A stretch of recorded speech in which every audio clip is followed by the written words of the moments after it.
中国都是这样的，所有的没有都是原创的，他抄你，你抄他，抄过来，都是抄来抄去，抄来抄去。双面你本质上成本大概就350就差不多了。理解。那网红店卖个700块，人家50%的利润，一般人我还真的玩不过的。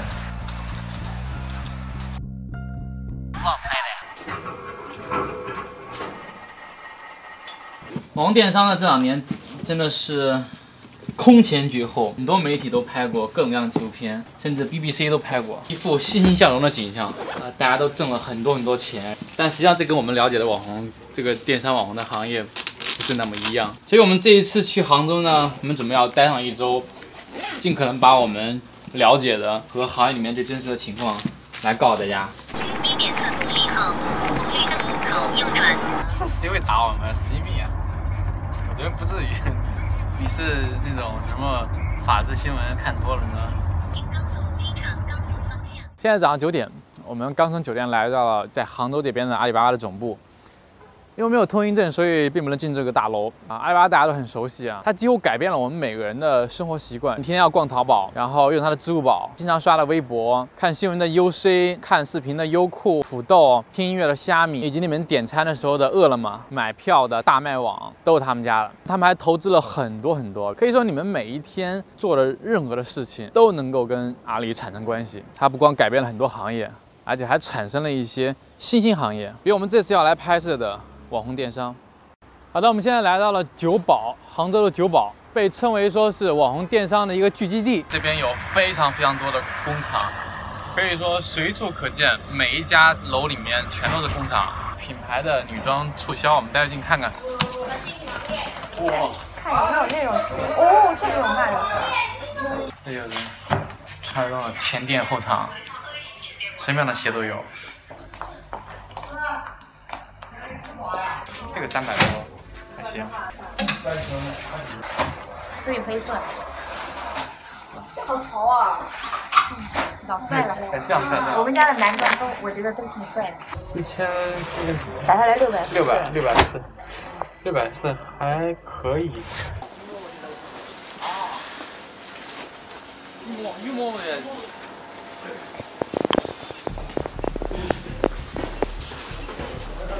前几年也跟那个就是说，我们也给他供过货，一款蕾丝裙给他做的，总共是5000多件。他今年过了年过后，就今年3月份、4月份给我退了1700件，退回来。我算了一下，那个按照成本上，我要做8000件到9000件，我才能把这个钱，我才能赚回来。那你也不能不接受是吗？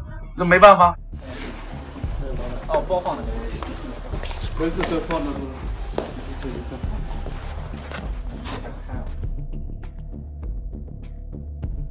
前几年我们也给很多网红店供货，便宜的衣服我们大概就加了30块钱左右。如果是冬天的衣服，毛呢我们成本都做出来123的，我们起码加到50块钱到60块钱左右。如果说像这种棉衣类的东西的话，起码一般人家做直接加到70块到100块钱左右。羽绒服呢？羽绒服起码也在100块钱。双面呢本质上成本大概就350就差不多了。理解啊。那网红店卖个700块，人家50%的利润，一般人我还真的玩不过的。同样一件衣服，第一次上新卖200块钱左右，后面不是有库存了吗？它不是下面有很多大的小店吗？立马开了一个店，专门用来清库存，200块钱，然后卖100块。哇，这个卖100块，然后他手下有10个网红店，10个网红店的款快要过季了，你上新1个月过后，这些款10家网红店的款全部给我到我店里面卖，我基本上是之前的上面的7折到6折卖。现在那个店一年能卖2-3个亿，现在也不行，还是今年传，如果不是双11的话，他家可能都出问题了。所以我现在见到的网红店，还是不管什么模式，都是自建仓库的。假如有客服，我找个1-2个客服，1-2个那个打单人员，我4个人，就可以起来了。再加1-2个美工，我这个团队就起来了。想完全没团队，我觉得不太现实。就是浅备货，现在一般主流的现在网红店做的不大的时候都是浅备货，50件到100件下单，下完单过后卖的好立刻补单，全部是这样玩。所以这就是为什么说你们说都发货发的很慢的原因，都是这个原因。对，工厂很苦逼的，忙死忙活的，一年也就赚个30-50万，最多了，就这么多。加班哪有加班费啊？基建的哪有加班费？你一天做20小时也没有加班费，但是你做的多你就挣得多嘛。这个行业就是这样，人不够用嘛。人不够用，年轻人谁去做衣服？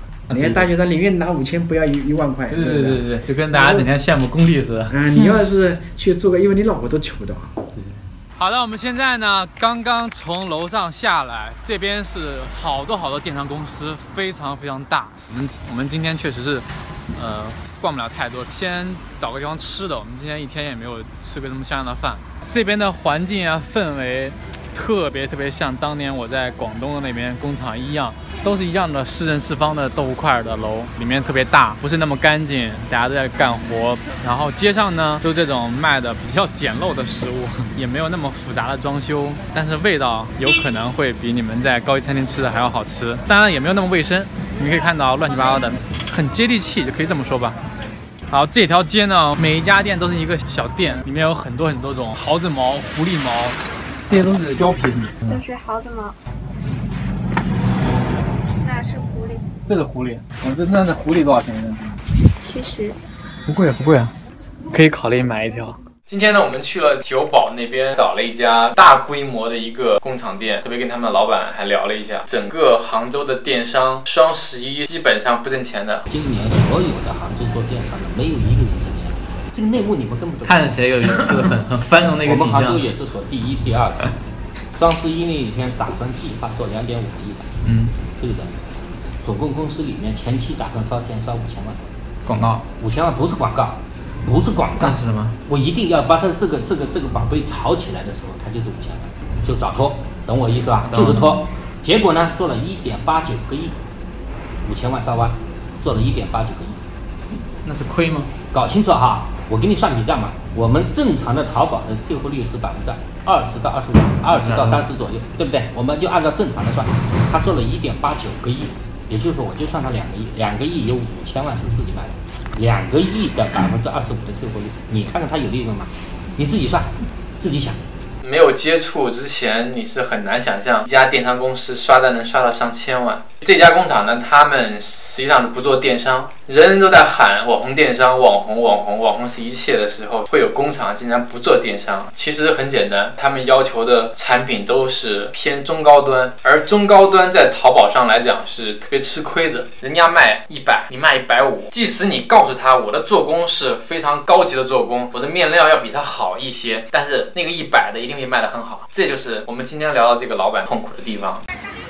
好的，我们现在来到了杭州非常著名的世纪新批发市场。早期很多网红都是从这里面来进货来放在淘宝店销售。到现在呢，依然还有很多小的网红没有能力去开工厂做工作室的，都在世纪新这边。所以我们 let's go。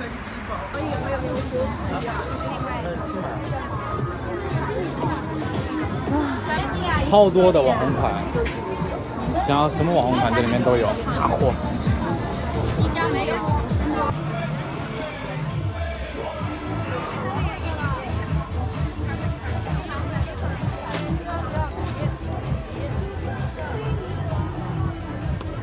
哪个市场相对比较偏工厂一些？桐乡那边。桐乡，这些都是炒货的，他们到别的厂家拿过来再卖给我们，是这样的。之前有他们也是杭州这边的，他们说那种800的衣服，你到这边来就可以买了，什么500、600。对，500-600嘛，对，是这样的。阿巴卡什么意思？阿巴卡就是比羊绒好。零售的话得多少钱？是690。这种是手工缝的是吧？哎，它的那个都手工的，双面羊绒基本上都是双面呢加手工。对，看看。这个不是我家的，你搞不灵体呀。羊毛。这个马甲。男的吧？我老婆穿。这已经比网红他们那个好了。之前跟我们测他们的衣服是一模一样。我们看的那个卖800的，就基本上跟这个很像。这种卖800把你撞死了。对，跟这个很像，你看。这是把叫300克了。这是双面呢，对。这是阿巴卡面料，今年刚出来的，这叫阿巴卡。对。卖那里面那种的，那个黄色那种貂绒，这种档次，拿价都是400-500的。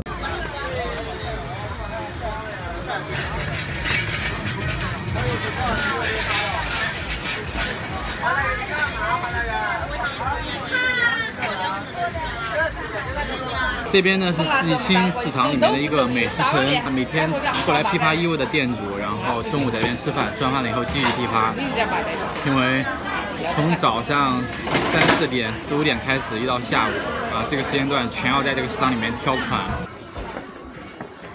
这种这边有多少家啊？大概1楼到7楼，你这个款我卖过。哎，我这个有加棉的，我这个是不加棉的，我还有加棉的。这款不好卖过了啊，已经卖过了，已经卖过了。那你别的款看，别的这个。确定爆款了，这个今年最流行的。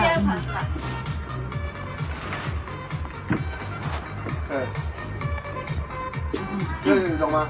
对，是355。好，谢谢啊。这种品牌他们自己会做淘宝店吗？电商很少。他们都做那个批发总代理，做我们这些连锁的这种部分。好，那我们现在来到了一个面料批发市场，我们来看一下这些面料以它的价格。这边全是辅料，这外面这些袋子都是怎么卖的？ 有2块多的，有几毛的，1块多都有。啊，很便宜。羊驼是吗？羊驼面料是吧？啊，那个是什么？这种比较贵啊，要90多。91米的。90多。90多。嗯，对，97呀。 971米。对。正常他们做那种比较普遍的那种双面呢大衣的话，是用哪一种？这种。这种。 30多的最便宜的。这是90多，这30多。对呀。差那么多。那这种带毛、真毛。那种100%的那种羊毛双面呢？就100多。你做一件的话，成本的话最少都要200多300块。它这个手缝的。对手。我听说缝一件几十块。对，30还是多少？ 40多。对，30块钱一件，就人工费。 100%羊毛的。 这个啊，450。450。这些料是好的，这个是那个28卡的。啊，这是那个羊驼绒的。羊驼，这个是得多少钱？这个至少要600。600。啊，这不是手工啊？都是手缝的。都是手缝的。嗯，那不是手缝的双面你怎么做不起来的嘛？里面看一下。里面看一下。刚刚还没选。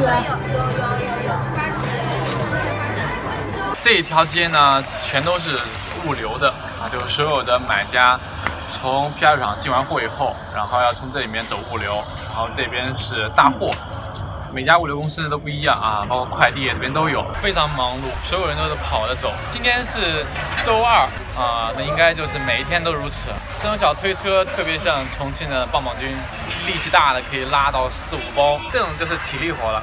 我们这些逛淘宝的人整天都看到了网红美好的一面，他们拍照片，他们去巴黎，他们特别漂亮，过的生活状态特别好。但是你们没有看到背后一个衣服从生产到加工到出厂，然后到网络，中间的环节非常多。我们现在要准备去九堡的工厂里面，然后今天主要就是来采访工厂的小老板和一些工人的一些情况。这附近所有的房子里面全都是大的小的工厂。这家工厂呢，现在主要做一些羽绒服和棉裤。我看他们也是主要以网店为主，做一些加工今天上班的人并不多。大哥，这个就这个。把这个吹走是吧？这搞不掉，把毛吹掉。这是鸭绒是吧？白鸭绒。白鸭绒。这个环节就是烫衣，就把衣服整个烫一遍，如果有线头乱七八糟的会重新来修一下。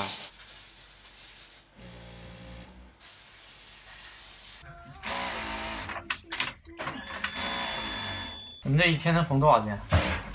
多少件？缝几十件吧。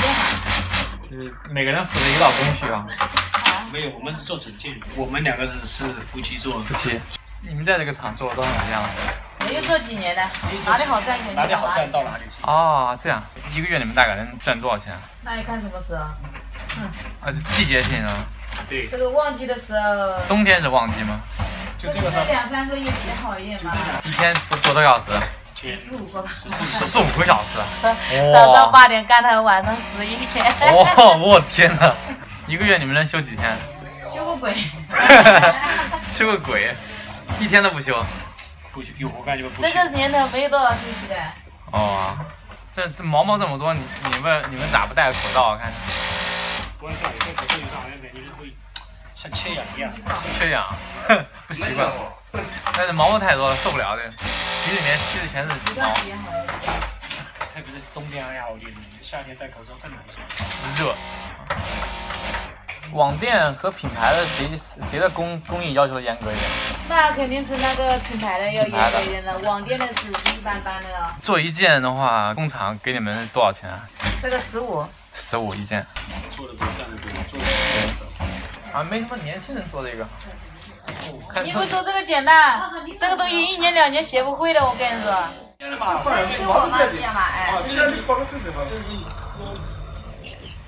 什么码的呀？为什么喜欢装夫妻啊？因为夫妻出来都是挣钱的嘛，然后就是给他租房啊，给他一些待遇比较高一点的待遇，然后还能帮你就是多干点活嘛。能透露一下1年挣多少钱？这个不好说，因为有时候货源多的话，也就是30-40万美元嘛，费用全部去掉。机器磨损呐，像一些纯利润30多万。对，30多万。每做一件衣服，它的工序都有哪些环节？我们现在做的是羽绒服，都是流水作业的，一件衣服加工费下来吧，也就是50多块钱。每一道工序都是分解开，一道工序回来是有1块多的，有2块多的。一道工序给员工是1块多，还是说就是给员工嘛？给员工1块多。假如上绣，一件3块5，对吧？你一天上150件，也就400来块钱。接货好多都是网店，有的是公司。你看在杭州城里有很多家公司，它是服装外贸易公司，人家是专门是打单的。打单呢，就是说专门是出单子的，有人跟他订单，反正是1万件羽绒服有多少个款，对吧？在公司挂住。然后你这些加工厂都去了，对吧？假如说这个公司通知你5家加工厂，他能不能过来吧？过来以后就是看，你说多少钱一件？你说假如说这件衣服50块钱一件，那50块钱一件，这3000件你做了，多少天你给我出来，对吧？这个小老板说这个5000件或者1万件我做了，就是这样竞争的。2包。哎呀。我们有时候开玩笑说，老板才是整个行业里面的最惨的，甚至员工都要比老板要好一点。利润那肯定老板的利润要很高，但是你受的委屈，你要承担的责任非常非常重的。员工大家也很苦逼，每天加班到10点，钱还不错。我听老板说，好的7-8千，不太了解情况的人，他们也觉得啊，一个月挣8000块，还可以挣1万多，我的天哪！甚至之前我们听到很多声音说啊，为什么工地的一个月可以挣到1万多？为什么我们大学生出来以后毕业找不到工作？找到工作以后3-4千、5-6千，我觉得很气愤，同时又觉得很好笑。为什么你觉得农民工他不应该挣8000块钱、1万块钱？没有这个能力呢，还是说没有这个资格去挣这个钱？工厂里面的员工他们是计件的，北上广的大家都知道，按月给，不管你做了多少事情，我不管，我到月的一定给你这么多钱。所以北上广的大家都知道，经常大家动不动上班玩个游戏、看个视频、登录个网页、逛个淘宝、去厕所抽根烟，总会想尽一切办法去浪费点时间。他们不行，他们甚至吃饭都得狼吞虎咽，去厕所都得跑着去，因为他知道他要想尽一切办法把时间挤出来，然后做衣服，只有这样才能够挣到更多的钱。这是一个很残酷的游戏规则，但是必须每个人都要遵守这个。网红电商因为卖针织衣的话特别少，可能一家店只有几款针织衣。所以这种小的量呢，一般就会找这种小工厂来生产，主要就是把毛衣的前片、后片、袖子织出来。那一看到这边都是线，因为这种是新一代的电脑的机器。我们大家在网上买的网红的衣服也好，设计师的衣服也好，所有的毛衣全部都是由这种机器来织出来的。特别是那种毛衣特别复杂，有很多花纹呐，或者是字体啊，或者是颜色呀，什么条格呀。所有的花纹都会从这里面来编程，这上面有那个我们行业里面叫砂嘴，这个机器过来以后，它会带一个砂嘴过来，然后织。像这一块，它就属于前片脖子这一块，织出来以后就是这个样子。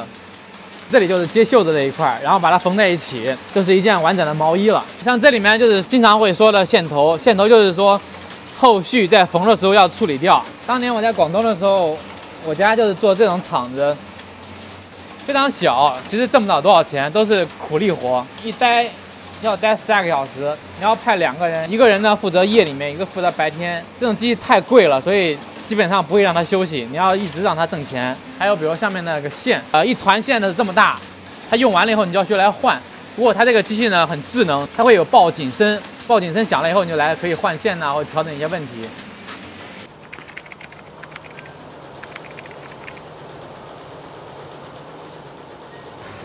你现在每天一天能做多少件？60件，3块5一件。3块5一件。这行业是最累的，还用不赚钱的，天天晚上一天10几个小时。我们在北京待了6年，以前他工资好低的。以前我们做那边做的时候都下午11点半，有时候赶工能12点。还有一个问题就是小孩子，外地的小孩子在这边上学很难上的。一般像我们这样买房子在这边也买不起，说实话，这边一套房子怎么也7、80万。为了孩子上学，就得在这边买房子。那过年准备回家吗？我都好几年没回家了，杭州我都没去了，没办法。每个月自己给自己休息吗？我们呀，每个月1号放1天假，还是挺累。累啊，能不累？坐在这里你不知道，晚上回家脚都是肿的。哎，你们要是同乡这边的就好了，帮助我解决房子的问题。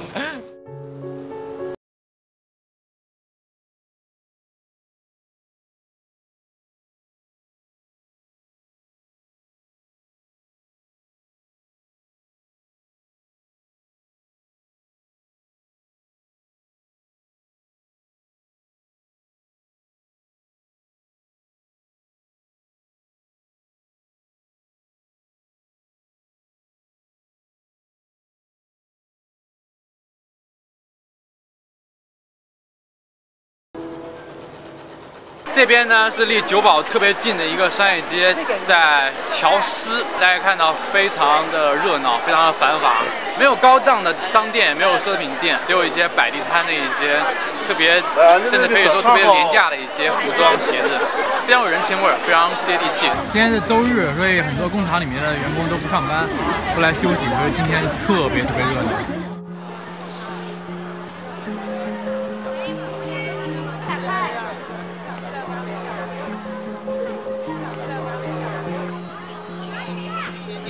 好着，对吧？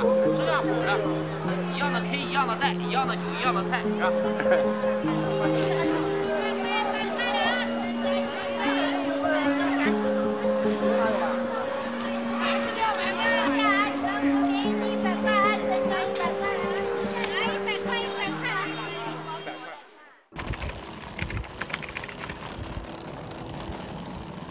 好，今天呢，我们又来到了九堡。这是我们在九堡待的最后一天。这一天呢，我们也是看了整个行业的很多个环节、很多个流程。尽管我们也没有能把每一个流程全都跑遍，但是总体来讲的话，我们都知道、都了解，而且都真正的去感受了。网红电商这几年呢，外界都很认可，品牌方、工厂都拼了命的在做网红、做电商，很多个环节他们并没有挣到钱。那我们就来聊。钱被谁挣走了？我们有的可能想啊，你可能工厂挣的钱少，那对，没问题，因为他要压榨工厂，减少成本嘛。那电商公司应该挣了很多钱嘛？但实际上我们聊了很多老板，他们都说电商公司基本上不怎么挣钱。我们现在还在想说，是不是电商公司在压榨他们？我们有时候在微博上看到那些网红都会在那边叫委屈，有说他们很累，他们去国外拍照，去跑供应链，他们去管工厂。我们觉得哦。一个网红真的很辛苦，你每天要管那么多事情。但是我们来了以后，我们聊完整个供应链，聊完整个流程以后，发现这些所有的东西，除了他们去拍照，除了他们去发微博之外，什么都不需要他们管。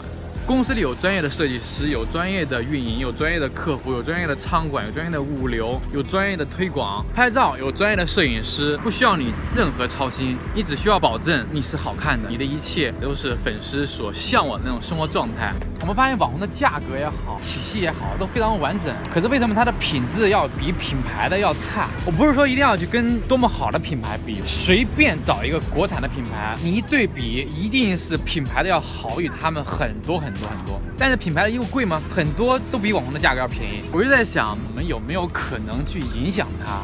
然后我们就试了很多内容也好，我们做视频也好，我们有时候在聊观点也好，有时候我们在测衣服也好，我们都在尽全力想有没有可能去解决它。最后发现我们解决不了。我们测了那么多期网红，到现在为止我们都已经1年多了。可是每天还有很多粉丝也好，或者是消费者也好，来问我们这个网红的衣服怎么样，那个网红的衣服怎么样。我只能说我们真的尽力了。我们最近这边呢逛了很多工厂店，那个店呢一方面给批发商做展销，一方面呢自己卖些零售。我们发现呢这些工厂店的东西做的真的好，主要是价格太便宜了，很不可思议。然后我们就问他们那些老板说这个价格到底有没有利润可赚？他们就很无奈，因为第一没有网红资源，第二不懂互联网，他不会营销。然后呢，又没有钱做淘宝，你知道现在做淘宝要推广要花很多钱。他们干脆就说我不碰电商，我只是弄一家店，然后有小老板来批发进货，这些价格又便宜、质量又好的产品，你们买不到。现在是个互联网时代，我们有没有可能打破这种隔阂，让所有的工厂、所有的企业品牌能够不通过网红把东西直接放到用户面前，让消费者买到性价比最高的产品，甚至我们还可以让工厂挣更多的钱。我们来跑各种各样的工厂店，我们来寻找质量又好、价格又便宜的产品，然后把它推荐给大家，推荐给消费者。可能我说完这些，大家会在想了，你吐槽网红也好，你拍供应链也好，说的一切终归结到底都是自己要卖东西，自己要挣钱。我解释再多，可能大家也不会相信。其实很简单，我们做本货测评一直以来就是帮大家选好的东西，然后帮大家拔草一些不好的东西。所以因为大家喜欢我们，所以我们才有粉丝，我们才有广告。我们挣钱的方法非常单纯，就是广告费。你们从来没有见过我给任何一家服装品牌推广吗？我们也从来不挣这个钱。工厂很多好的东西卖不出去，然后消费者呢在网上呢又买不到特别性价比高的产品，我们只是做一个嫁接，我们不会挣任何人的钱，我们也不会挣粉丝的钱、消费者的钱，我们也不会挣厂商的钱、品牌方的钱。我当时为什么有这个想法？我经常要做饭，所以我经常去菜市场。然后有一天菜市场又来了一个河北的一个大哥，他摆了个地摊，然后卖羊皮的那个中老年穿的那种坎肩，他就卖了一双羊皮和羊毛的手套，20块钱。这里是有多么不容易，才促使他一个羊皮羊毛的手套卖20块钱。全中国有那么多个地方，每个城市都有每个城市的一些特点，他们都会擅长做哪些商品。我想挣钱，我光明磊落，从来不会偷偷摸摸的说我不要挣钱，我不要商业。那包括我们准备要做的这个计划，我们也不会遮遮掩掩的。我挣钱了我就挣钱了，我没挣钱我就是没挣钱。我不相信大家买到一个价格又便宜、质量又好的衣服，他能跑个头过来骂我。那骂我的人肯定是网红，肯定是行业。他说我把他们的行业搅坏了，我就要搅他们这个行业，搅得他们天翻地覆。哪怕我影响一个人，我影响一个用户，我要影响他们。凭什么一件衣服他们可以卖800多，工厂店只能卖400块钱、500块钱？凭什么呀？你的利润必须得保证50%，甚至55%，你才可以做。那人家凭什么就5%、10%的利润就可以卖啊？你成本高啊！你每天去德国、去巴黎拍照，谁让你去的呀？我们买衣服需要你去德国、去巴黎去拍照回来吗？我只需要一个最真实的一个衣服的状态，你给我弄那么多花样。这成本怎么来的？这些成本就是我要去巴黎，我的飞机、我的酒店、我的5星级酒店，难道自掏腰包吗？当然要算到服装的成本里面去啊！网红每年要花那么多钱买奢侈品包，你们可以看到他们经常背爱马仕，甚至跑车，钱从哪里来啊？你把这些东西全都去掉，你把这些浮夸的东西全都去掉以后，我相信你的利润可以控制得很大很大。就他们这样的开销，就还能保证50%呢。如果把这些开销去掉，他们利润有多高？400块钱的大衣，还只是说普普通通的人去买一件衣服，我都还没有说我能帮你卖1万件衣服，你能够给我多少折扣？衣服一定是这样的，你量越大越便宜。假如说你能够卖1万件，很可能200多、300多能拿下来，那你的利润多少？你是70%的利润。如果你自己又有工厂呢，你的成本又会更低，钱都花在了一些无关紧要的一些东西上去了。尽管可能我们真的也解决不了这个问题，包括我们来杭州待了7天拍的这个视频，可能都没有人看。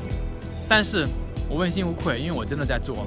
品牌也好，工厂也好，如果你们有非常优质的产品，如果你们愿意给消费者更多的福利、更好的服务、更好的售后，你们拿过来，我一定免费给你们推广。只要是大家有需要买的、有需求的东西，都可以来联系我，给我们私信，告诉我你的产品。我们希望这件事情能够做出一些贡献，给行业也好，给消费者也好，给我们自己也好，哪怕就是说给我们自己多涨点粉丝，我愿意。